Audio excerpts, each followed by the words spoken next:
आगरा का एक ऐतिहासिक और आध्यात्मिक महत्व है।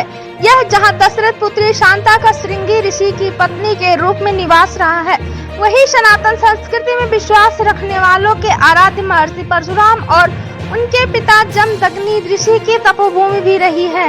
भारत की पर्यटन नीति में यहाँ की उपरोक्त के अतिरिक्त अन्य कई विशेषताओं की स्वीकृत रही है, लेकिन पिछले 10 साल से यहाँ के लिए सब कुछ बदला हुआ है। उत्तर प्रदेश में जहाँ नए दर्शनीय स्थलों की खोज कर रहे उन्हें पर्यटन मानचित्र पर अंकित करवाने की कोशिशें चल रही हैं। वहीं आगरा के आध्यात्मिक महत्व के पुरा स्थलों के अलावा पहले से ही विश्व स्तरीय यूनेस्को सूची के स्थलों की मौजूदगी तक को नजरअंदाज कर दिया गया है। इस तथ्य को भी नजरअंदाज कर रखा गया है। हरियाली वाटिका में हुई प्रेस वार्ता में और क्या कुछ कहा गया, देखिए यह सीधे बलेरा गांव के लिए गया है, लेफ्ट में चौराहे तक ली होगी। हाँ, और राइट में ये वहीं पर निकला जहाँ अभी हम थे, मोहल्ला की प्याऊ पर, और सामने ये सीधा गेट तक गया है, एयरफोर्स के गेट तक। गेट से सीधा आवागमन यहाँ पर अभी है। और जैसे अभी आपने एयरफोर्स की गाड़ी देखी थी मिलिट्री की, वो या तो बमडम तक गई होगी और या फिर उनका ड्रॉपिंग जोन है वहाँ तक जाती है। दो ही जगह। बमडम और ड्रॉपिंग जोन में क्या अंतर? तो बमडम सर एक सीक्रेट एरिया है। अब फील्ड में पर ये करे आप लोग आ जाए, कोई भी आ जाए, मतलब ये नहीं कह रहा हूँ। पानी क्यों लगा रहे, बंद करो उसको, फिर उठाया करे, फिर बंद करो, पानी पास किराए भरे का पानी। तो आप ये खोल रहे हैं थार है ना? खोल के ले जा रहे, फ्री हो गए, हम पैसा मिल गया, अब क्या जरूरत हमें किसी से भी लेने देने की। आप क्या कर रहे हैं कि अब इस क्या करा है 80 लाख का भाव? अब क्या करा सर, कुछ करा होगा। अब 4-4 5-5 बच्चे थे हमारे, 5-5 6-6 लाख रुपए आएगा, तो क्या करें? जमीन भी बना नहीं सकते, 4-6 लाख का प्लॉट भी ले तो 30,000 रुपये गज है। क्या मिलेगा था, कुछ नहीं। तो जो बने हुए मकान है उनका क्या मुआवजा मिला? तो पता नहीं। अच्छा, उनका पता नहीं, समस्या वही है आबादी में है जो तो मिल गया था। सरकारी रिपोर्ट के हिसाब से ये आदमी खेती में है। हाँ, ऐसे आप जैसे हम गाड़ी का तरीके से। नमस्कार, मैं Anil Sharma, secretary civil society of Agra. आज हमने जो सिविल एनक्लेव पर जो असमंजस की स्थिति बनी हुई है उस पर एक प्रेस वार्ता की। सरकार ने सबसे पहले तो इसको गतिशील, प्राइम मिनिस्टर गतिशील प्रोजेक्ट में इसको डाला। फिर उसके बाद ये संकेत दिया कि जो पुराना 52 एकर्स जो जगह ली है उस पर हम सिविल एनक्लेव बनाएंगे। उसके लिए टेंडर निकाला गया, और टेंडर निकालने के बाद जब बिड आ गई तो किसी को अवार्ड नहीं किया गया। अब सरकार सुप्रीम कोर्ट में गई है। 600 पेड़ जो 92 एकर्स लैंड के लिए ज़रूरत है उसका परमिशन के लिए, ये जानबूझ के असमंजस की स्थिति क्रिएट की जा रही है। अगर इसको पार्ट एयरपोर्ट में बनाया जाए, पार्ट 1 पार्ट 2 में, तो ये जल्दी बनेगा। और दूसरी स्थिति ये है कि सरकार ने, उत्तर प्रदेश सरकार ने एयरपोर्ट अथॉरिटी के कहने पर जगह ले ली है, और किसान अब वहाँ बेरोजगार हो गए क्योंकि वो अपनी खेती नहीं कर सकते। और साथ में हम ये चाहेंगे कि एयरपोर्ट अथॉरिटी एक पब्लिक प्लेटफॉर्म बनाए जहाँ पे बहुत क्लियरली डिक्लेयर करे कि प्रोजेक्ट का क्या स्टेटस है। और दूसरा, मैं रिक्वेस्ट करना चाहूँगा जो पब्लिक रिप्रेजेंटेटिव जो अब चुने गए हैं वो दिल्ली से आगरा ना आए, वो एयरपोर्ट अथॉरिटी के दफ्तर पर बैठे और वहाँ पे प्रोजेक्ट को क्लियर कराए। धन्यवाद। सिविल एविएशन को लेके आगरा की जनता बहुत परेशान है। एयर कनेक्टिविटी यहाँ जो ज़रूरत से कहीं कम है, न केवल टूरिस्ट को वरना लोकल भी जो पॉपुलेशन है उसकी भी सिविल एविएशन की उसकी भी ज़रूरत है।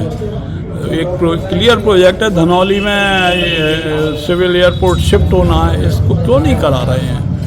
और तमाम कंफ्यूजन है, तमाम जनप्रतिनिधि अलग टाइप के बयान दे रहे हैं और ब्यूरोक्रेट अलग टाइप की बात कहते रहे हैं अभी तक। मेरा अनुरोध है कि एक होर्डिंग लगाए जाएं जिसमें पूरी कार्य योजना विस्तार से दी जाए और ये कन्फ्यूजन और अनिश्चय की स्थिति समाप्त हो, और जो काम है जल्दी हो, उसकी डेट वाइज उसका डिक्लेरेशन हो, बातचीत करके हैं, इसमें पर्देदारी क्या? अगर पैसा नहीं है तो आप क्लियर कह दीजिए हम नहीं बना रहे हैं। इसमें कौन सा, आपको तमाम योजनाएं आपने गड्ढे में डाली हुई हैं, ये भी हम मान लेंगे गड्ढे में डाली। पर ये ध्यान रखिए कि 2 अरब रुपया इसमें इन्वेस्ट हो चुका है। 65 करोड़ समाजवादी पार्टी के समय और 1 अरब 23-24 करोड़ रुपया योगी सरकार के कार्यकाल में, तो 2 अरब रुपया पब्लिक फंड का इन्वॉल्व हो गया है। बड़े पैमाने पर लैंड एक्वायर हो गई है और उसमें खेती भी बंद है, पशुपालन भी नहीं है। उस जमीन पे है जो जीवनचर्या कृषि श्रमिकों की थी वो भी बंद है। तो इतने बड़े पैमाने पर बेरोजगारी की हालत है। इसका आंकलन सरकार को और आगरा जनपद को के लोगों को कराना चाहिए। मेरी मांग है राजस्व का जो प्रतिनिधि होता है, लेखपाल और श्रम मंत्रालय, श्रम विभाग की ओर से ज्वाइंट सर्वे पूरे एरिया में होना चाहिए, जिससे कि मालूम पड़े कितने लोग बेरोजगार हो गए हैं और काम शुरू नहीं हो रहा है तो कितने बुरे हालात हो रहे हैं। जी धन्यवाद। बताइए। जैसा कि शर्मा जी देखने को मिल रहा है, सरकार जो है पहले 55 एकड़ ज़मीन एक्वायर करती है और सिविल एन्क्लेव बनाने की बात करती है। उसके क्लियरेंस के लिए सुप्रीम कोर्ट जाती है और सालों में सुप्रीम कोर्ट उसकी जो है क्लियरेंस देता है। उसके बाद सरकार कहती है नहीं, अभी हम इस प्रोजेक्ट को और आगे बढ़ाएंगे। 92 एकड़ ज़मीन फिर एक्वायर करती है और अब जो कह रही है सरकार कि हमें फिर से दोबारा से क्लियरेंस लेनी पड़ेगी, जबकि अगर 55 एकड़ ज़मीन पर वो क्लियरेंस पहले से ले चुकी है तो उस पर काम किया जा सकता है। और जैसा कि आपने प्रेस नोट में कहा भी है कि काम शिफ्टिंग में भी किया जा सकता है, तो उस पर भी विचार किया जा सकता है। लेकिन सरकार का जो रवैया इतना रूखा और दार्शनिक इस प्रोजेक्ट को लेकर है, लग ही नहीं रहा है कि सरकार की कोई दिलचस्पी इस प्रोजेक्ट को पूरा करने में है। आगरा की जनता को कुछ किसी भी तरह का लाभ देने की इच्छा सरकार की नहीं दिख रही है। हमारी तो गुजारिश है सरकार से और आगरा के जनप्रतिनिधियों से कि जल्दी से जल्दी इस प्रोजेक्ट को पूरा कराएं, एयरपोर्ट को कंप्लीट कराएं, ताकि आगरा के लोगों का उद्धार हो सके, यहाँ के लोगों के लिए रोजगार के साधन खुल सकें। बोलिए। आगरा ज़िले के अंदर दुनिया में पहचान कराने की ये मोहताज नहीं है, लेकिन आगरा ज़िले के अंदर एक ऐसी चीज़ प्रख्यात है जहाँ ताजमहल है। दुनिया के लोग यहाँ घूमने आते हैं, लेकिन जब अगर सुविधा की बात हो, संसाधन की बात हो, विकास की बात हो, तो केवल आगरा ज़िला ही रह जाता है। कई साल पहले यहाँ एक योजना आई थी एयरपोर्ट की, जो कि आगरा के साथ खिलवाड़ हो रहा है। वर्तमान सरकार भी झूठे दिखावे दिखा रही है, जबकि यहाँ के सारे प्रतिनिधि भाजपा सरकार के हैं, भारतीय जनता पार्टी के हैं। आज किसी के ताकत लेने की ज़रूरत नहीं है, लेकिन यहाँ के प्रतिनिधि इस एयरपोर्ट पर कोई भी किसी भी प्रकार का ध्यान नहीं दे रहे हैं। कोई ऐसा खास बड़ा काम भी नहीं है। पूरे भारतवर्ष में एयरपोर्ट बने हुए हैं, आगरा ही क्यों अछूता छोड़ा इन्होंने?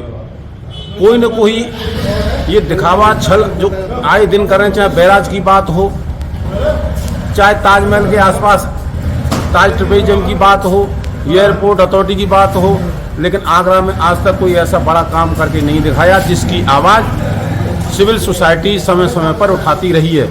मैं देखता चला रहा हूँ 5 साल से, जो कि जल्द ही एयरपोर्ट बनना चाहिए और सरकार को ध्यान देना चाहिए।